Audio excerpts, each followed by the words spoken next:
Hey, welcome to the Gig Life Podcast 2019 year in review. I'm Stevie Taylor. I'm your host. I thought I'd knock this little bit of an episode up for you after feeling a little bit inspired and nostalgic. I suppose 12 months, can't really get too nostalgic in 12 months though, hey?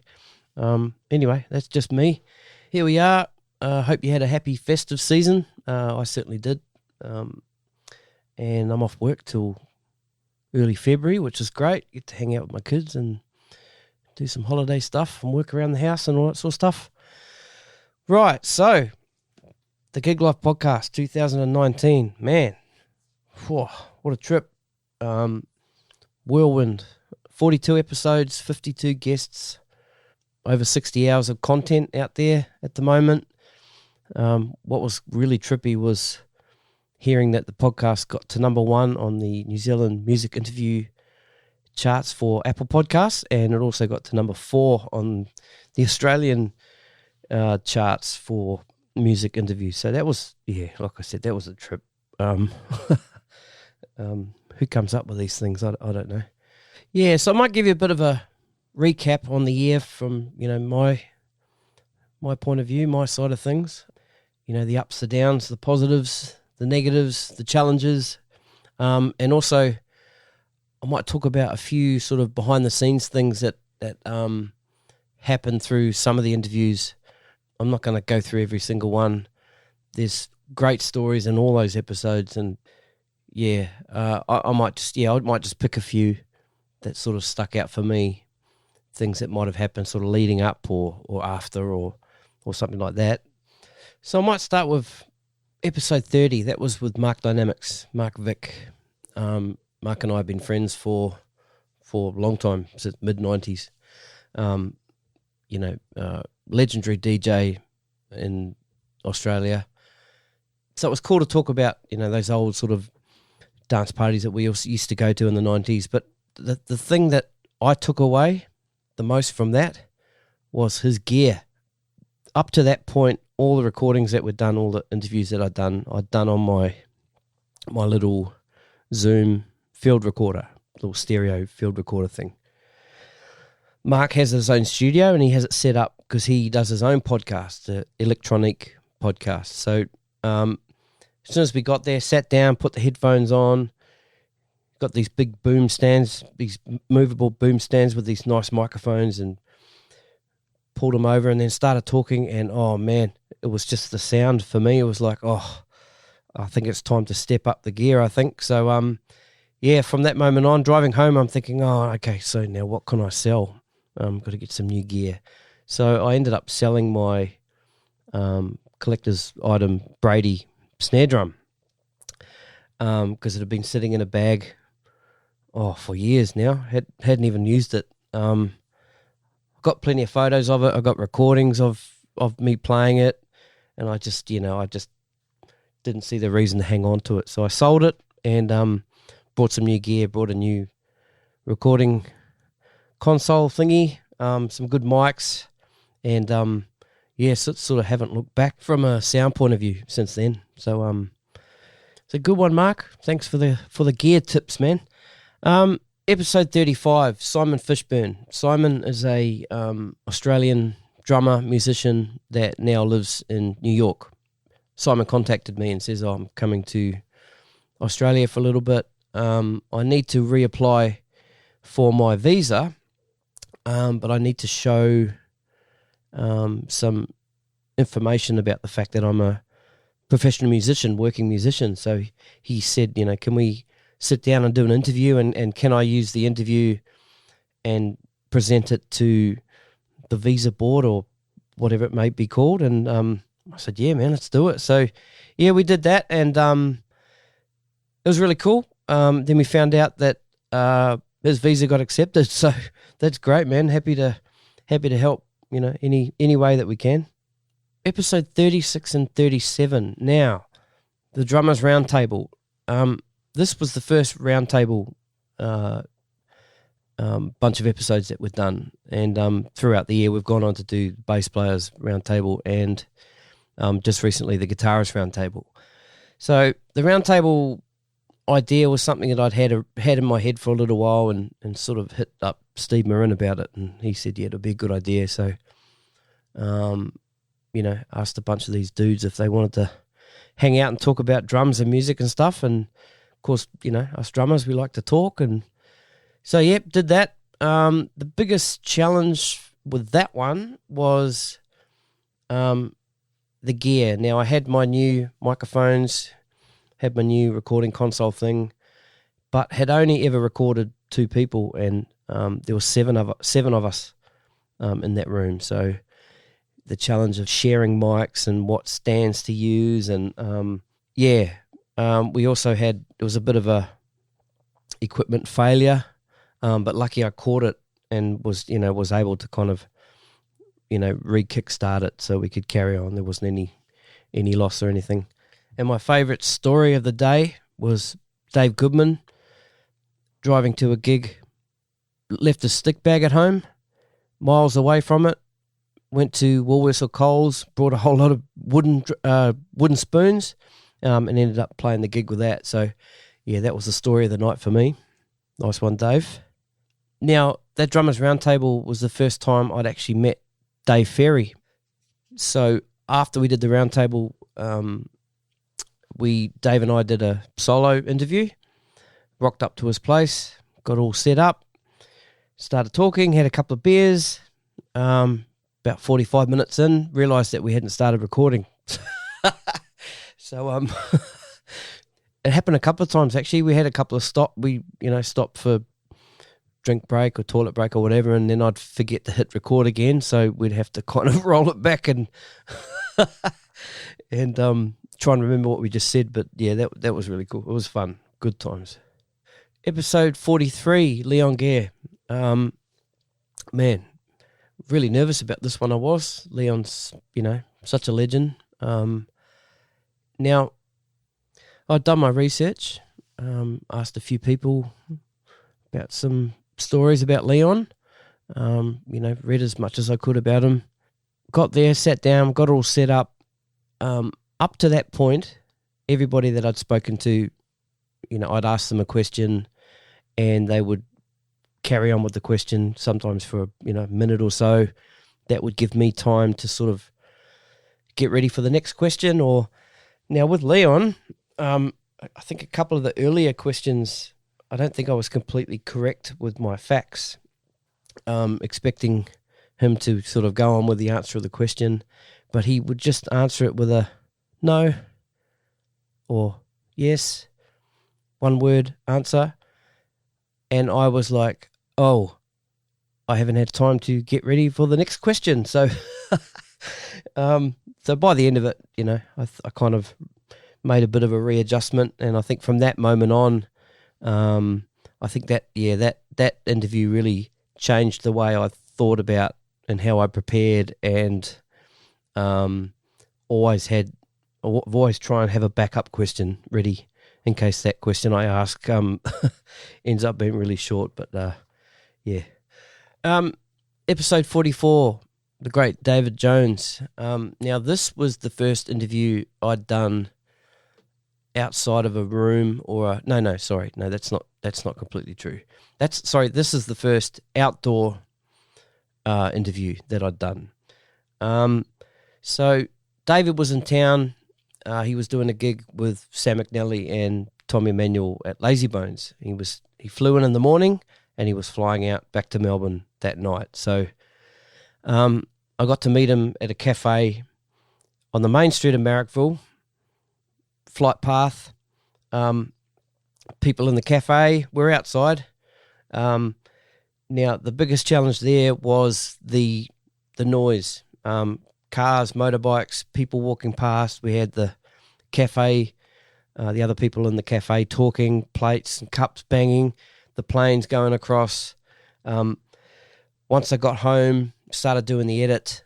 Oh, man, just the noise. It was, this one really challenged my audio editing skills with noise gates and stuff like that. But yeah, real challenge from the editing side of things. Episode 45 and 46, that was the bass players roundtable. Again, seven of us sitting around 4 microphones. So managed to make that work this time. Sorry, it was 6 of us sitting around 4 microphones, and we had Christian Attard call in from LA, which was pretty cool.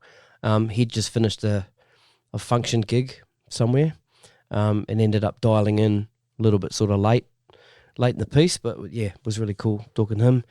But of course, we had an equipment failure. Now, the first 30 minutes of that we lost for some reason. So yeah, that was yeah, that was really disappointing. Now, you would have heard in other episodes, like in the intro or something like that, I try and get music, related to the guest music. We had this idea with the bass players round table that all the bass players would create this piece of music specifically for the podcast. So it kind of started off okay, got a bit of an idea down, but yeah, just unfortunately things didn't work out the way that we wanted it to, and yeah, bit of a mix up in the brief, I think, the explanation of the tune that was trying to happen. So yeah, anyway, I just want to back to episode 40, Joel Shadbolt from New Zealand. This one was really cool because I got to co-host it with my mate Josh Gage. Josh is a huge LAB fan, so I thought it'd be cool to get him in here. But yeah, just really acted like a fan, like he couldn't talk. He was all nervous and shaking and stuff, and it was cool. Oh, bro, love you, Josh. Sorry, I'm back. The other thing about that interview with Joel, we got to talk to Joel. They'd just come back from the first week of the recording session for LAB's new album, LAB 3. Now, later in episode 58, I got to talk to Brad Cora, and he's the drummer in LAB and producer. What was really cool about that is we got to hear Brad talking about the album after it had been recorded. So sort of caught it, talking to Joel, talked about the album at the start, and Brad talking about it afterwards. Yeah, it was really cool. Now, the biggest, oh, wow, holy shit moment for me was episode 50 with Ben Rogers. Ben, like if you listen to Ben's episode, I told this story at the during the intro of his episode. If you haven't heard that, I'll recap it now. Ben was in Sydney working on some sessions, and so we arranged to meet at a studio in Sydney. So he gave me the address on the day of the interview. So I cruised out there, rang the bell, dude opens the door, Ben walks up, walk in there, massive, big, huge kitchen, and over by the sink was Jimmy and Jane Barnes. And I went, oh, far out. That's Jimmy Barnes. That's pretty cool. I said hello, and Ben walked me through to the studio part. Beautiful drum kit set up over there, guitar cases and stuff on the floor, guitars sitting outside of their cases, bass guitars and stuff like that. Walk into the control room, keyboard set up, blah, blah, blah. Start talking to Ben. Oh, hey, Ben, so, what are you doing in town at the moment? And he goes, oh, I'm currently producing demos for Cold Chisel. Cold Chisel have been in the studio all week. And I'm like, oh, what? So that's Mossy's guitar and Phil Small's bass down there, and that's Charlie Drayton's drum kit over there. Yeah, that was cool, man. Episode 51, Marina de Silva. Now, last minute, we ended up doing this interview at the Bondi Library.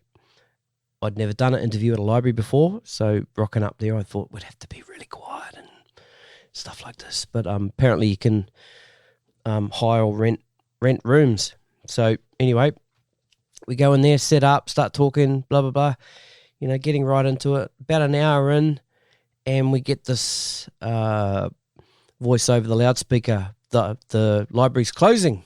I'm like, oh, okay. We better wrap it up. So, and we had so much more to talk about. So we tried to, condense it down, and as we're winding up again, the security guard walked past and, sort of gave us the sign to get out. I kind of felt like I was in trouble at school, so, but yeah, it was my first experience of an interview at a library. So episode 54, now that was the first Spotlight series podcast that we've done.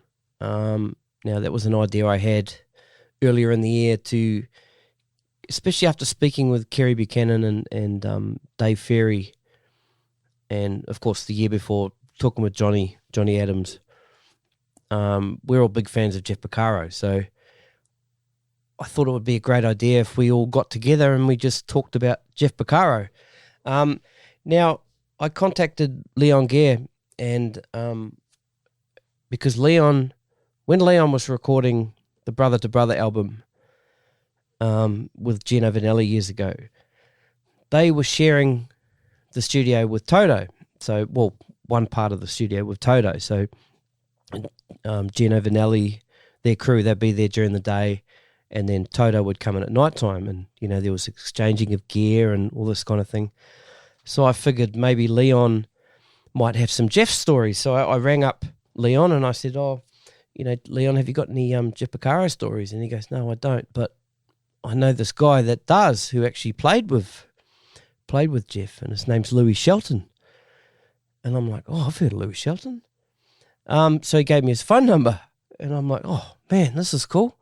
So got in touch with Louis, and straight away Louis says, yep, I'm into it. So that was cool, man. So me, Kerry Buchanan, Dave Ferry, Johnny Adams, and the great Louis Shelton, we got to sit down and talk about Jeff Porcaro for some hours, But yeah, the biggest spin out was, having Louis sitting there, and as we're playing back the songs that Louis had played on with Jeff, seeing Louis react to those songs, it was, oh man, it was awesome. It was so cool. That night, probably, one of the highlights of the year for me, easily.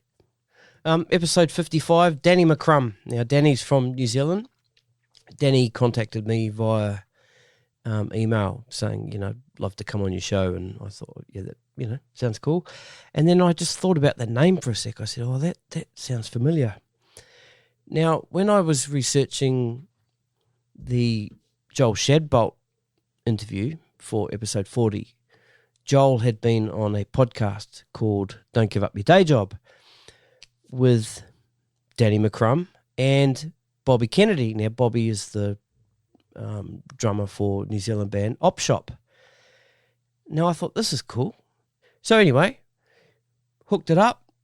We got on the Skype and we talked, and it was great, man. We were, of course, talking about his career, but then we started talking about podcasting and the different challenges that we have, and sort of cross-pollinating the podcast. That was really cool. So that was certainly a new experience for me, talking to someone from another podcast about their podcast, and them talking to me about my podcast. And so that was really cool. Another highlight for me, episode 56, was Lance Phillip. Now, Lance was my drum teacher, my high school drum teacher back in New Zealand. He used to drive to our school once a week and teach me, and just completely changed the way that I thought about music and played and technique, all that sort of thing. He's been such a big influence on me, and he was definitely somebody I wanted to get on the podcast this year. And man, so happy it happened, and another highlight for me, definitely, for sure.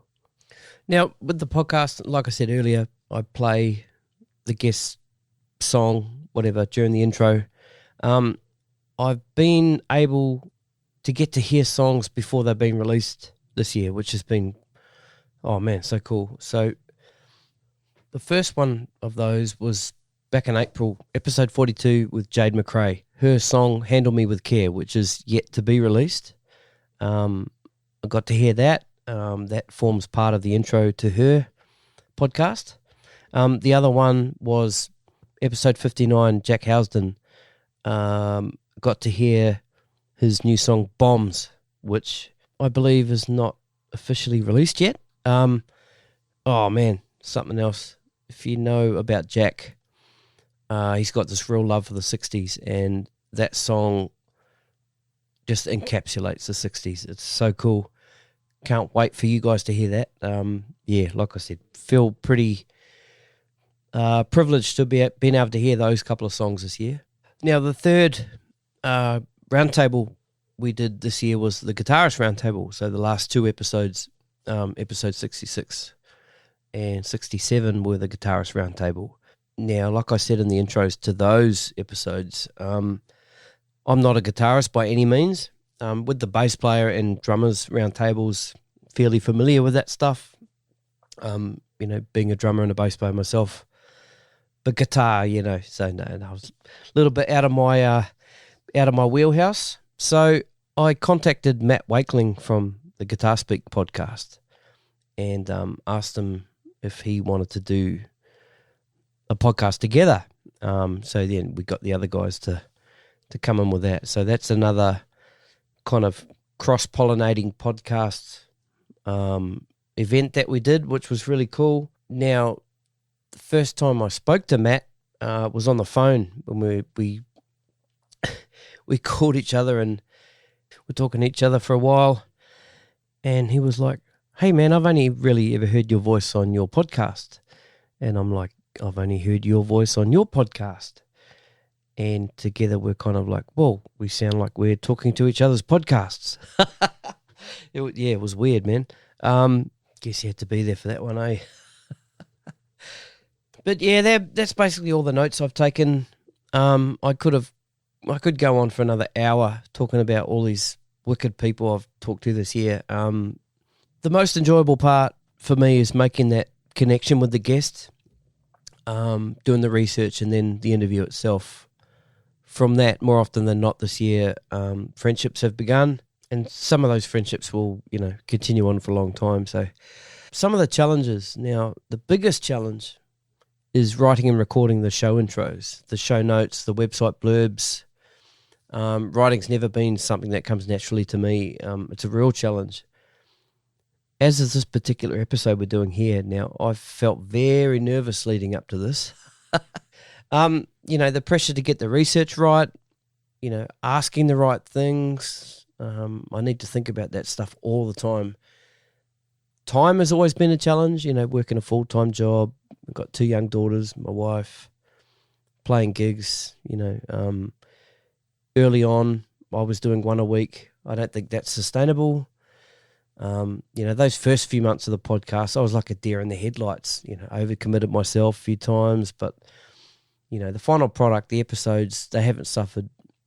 Maybe my mental health and my blood pressure did, but I think I found my groove now in my pocket, The other thing that took me a while to get my head around, and I spoke about this on the interview I did with Danny McCrum, I'd make a connection with a guest, talk to them leading up to the podcast recording, sit down with them, chat with them, get a bit of a rapport, start building a friendship, really getting to know them a little bit, as they start opening up about their life and their careers, you get this feeling that, there's a friendship there. Then once the episode's released, you never hear from them again. But that's cool. I've worked that out now. I get it. There's been a bunch of people that have helped me with different things through the year. I want to give a big thank you to those people. But there's a handful I want to thank specifically today. Steve Marin, Dave Ferry, Johnny Adams, Kerry Buchanan, David Jones, and Sam McNally. That's a handful if you've got 6 fingers, but between this bunch of great musicians and, awesome humans, they seem to know everybody. So whenever I've needed insights, had questions, needed advice on up-and-coming guests, they've gone above and beyond to help me. So couldn't do it without yous. Thanks so much. This podcast, I can't produce it for nothing. It costs money. I don't make revenue from ads or anything like that. I don't ask for people to pay to listen to the episodes, like I never would. But what I have set up is a donation link via PayPal. So if you see the value in the Gig Life podcast, you can donate. It can be as little or as much as you like, but there's no obligation. If you don't donate, you're still going to get all the episodes. Nothing will change. But on that, I want to give a shout out to a few people that have supported the podcast this year. Ross Comerford, Julian Bennett, Dave Variali of I'd Hit That podcast, Richard Goldner, Max Sender, and Bennett Livingston. Guys, thank you so much. Your support means everything. It's awesome. Thank you. Time to wind this thing up. 2020, so I've got many more Australian and New Zealand guests to talk to, Sydney as well as interstate. I'm going to start interviewing bands. I've been asked to do video interviews, but it's just too much work, so I'm not going to do that. More roundtable episodes. We're in the process of planning a Woman in Music roundtable, which is happening early 2020. And the next Spotlight Series episode will be about American drummer Steve Gadd. So really looking forward to that. So thank you, the listeners, the subscribers. Thanks for tuning in to the Gig Life podcast and making it a part of your week. As I've said many times before, if you didn't listen, I wouldn't be doing it. So again, thank you so much. All the best for 2020 and talk to you soon. Cheers.